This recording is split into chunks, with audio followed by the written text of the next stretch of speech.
నిన్న రాష్ట్ర ముఖ్యమంత్రి వర్యులు గౌరవనీయులు రేవంత్ రెడ్డి గారు గత కొన్ని సంవత్సరాల నుంచి కూడా స్వాతంత్రం వచ్చినప్పటి నుంచి కూడా ఆదివాసులు వాళ్ళ సమస్యల కోసం వాళ్ళ హక్కుల కోసం నిరంతరం పోరాటం చేస్తూనే ఉండే కానీ భారతదేశంలో కాకుండా తెలంగాణ రాష్ట్రంలో అదే రకంగా ఉమ్మడి ఆంధ్రప్రదేశ్లో కానీ ఏ ముఖ్యమంత్రి కూడా ఆదివాసుల గురించి పట్టించుకోలేదు.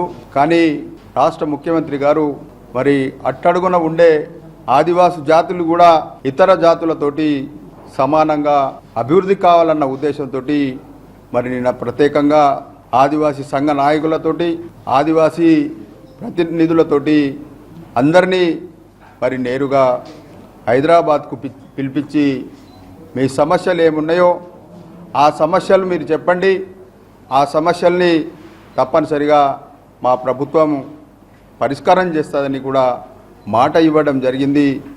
మాటతో పాటు ఈ ఒక నిన్నటి మీటింగే కాకుండా ప్రతి సంవత్సరం కూడా 4 నెలలకు ఒక్కసారి మరి ఆదివాసీ మేధావులతోటి ఆదివాసీ ప్రతినిధులతోటి ఆదివాసీ సంఘ నాయకులతోటి చర్చించి వాళ్ళ సమస్యల్ని అప్పటికప్పుడు పరిష్కారం చేయడానికి ప్రయత్నం చేస్తామని కూడా చెప్పడం జరిగింది. కాబట్టి ప్రత్యేకంగా మరి రాష్ట్ర ముఖ్యమంత్రి గారికి ఆదివాసీ ప్రజల తరపున వారికి ప్రత్యేకంగా మేము ఆదిలాబాద్ తరపున ధన్యవాదాలు తెలపడం జరుగుతుంది. ముఖ్యంగా ఇంత గొప్ప నిర్ణయం తీసుకొని ఆదివాసులను అన్ని రంగాల్లో అభివృద్ధి చేయాలన్న ఆలోచనతోటి కంకణం కట్టి మరి ఆదివాసీ సమాజాన్ని కూడా ముందుకు తీసుకుపోవడానికి ప్రయత్నం చేయడం జరిగింది.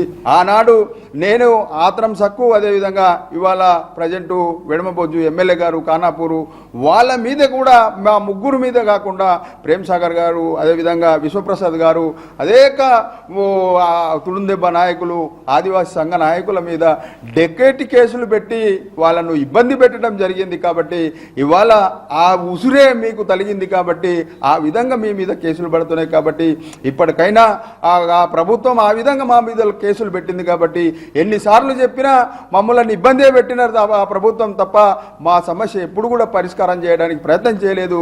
మేము ముఖ్యమంత్రిని కోరితే తప్పనిసరిగా ఏ కేసులు ఉన్నాయో పర్సనల్ కేసులు కాకుండా ఉద్యమ సమయంలో ఎన్ని అయితే కేసులు ఉన్నాయో ఆ కేసులన్నింటినీ కూడా తప్పనిసరిగా ఎస్పీల ద్వారా తెప్పించి దాన్ని పరిష్కారం చేయడానికి మేము ప్రయత్నం చేస్తామని కూడా ముఖ్యమంత్రి గారు మాకు చెప్పడం జరిగింది. అంటే ఇంతకంటే గొప్ప నాయకుడు మాకు ఏనాడు కూడా దొరకలేదు.